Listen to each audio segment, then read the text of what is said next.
هلمند کې د پولیو د واکسین د کمپاین پیلېدل چې دا ځل به په دې ولایت کې د 4 ورځو په جریان کې څه باندې 1 میلیون ماشومانو ته د پولیو ضد واکسین ورسیږي. د دې ولایت د امیر روغتیا ریاست د واکسین د برخې عمومي مسؤل محمود الله زاهد وایي چې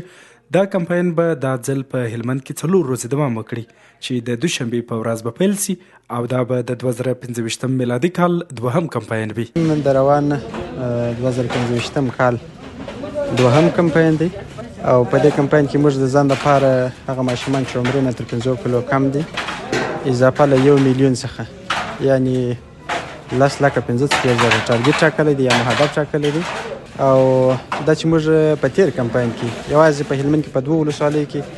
نهر اسراج او لشکرګاه په 2 ولسوالیو کې موږ 4 ورځ درلودله نو هغه یو مثبته نتیجه ورکړه نو په دې خاطر مو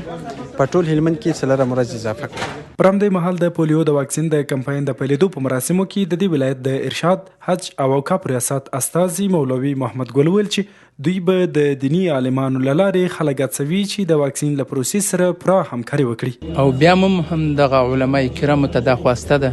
چې دغه کمپاین سره همکاري وکړي او یوازینۍ لاره د همکاري دا ده چې د ممبر له لارې ورسي او عامو خلکو ته عامه پوهاوی ورکړي چې تر څو خپل ماشومان واکسین کړي او له دغه ناوړه مریض ناروغي نه وژغورل شي. یو شمېر والدین هم ژمنه کوي چې دوی به خپل ماشومان واکسینوي تر څو په هیواد کې د خطرناکې ناروغي پولیو څخه خلاص افغانستان وویني. بلې هو زموږ په کور کې ماشومان سته تر 15 کلنۍ کم ماشومان سته او کله چې واکسین والا راسي نو موږ خپل ماشومان ته پر وخت باندې واکسین ورکوو او خپل همکاري هم ورسره کوو. د هلمند سیمې مسؤلینو د معلوماتو له مخې چې هلمند ولایت کې ځکه 4 ورځې د واکسین لړۍ جاري ساتي چې تیر ځل یې 4 ورځ یوازې په لشکرګاه او نهر اسراج کې امتحان کړی و چې نتیجه یې مثبته او اغېز زیات ښودل شوی و.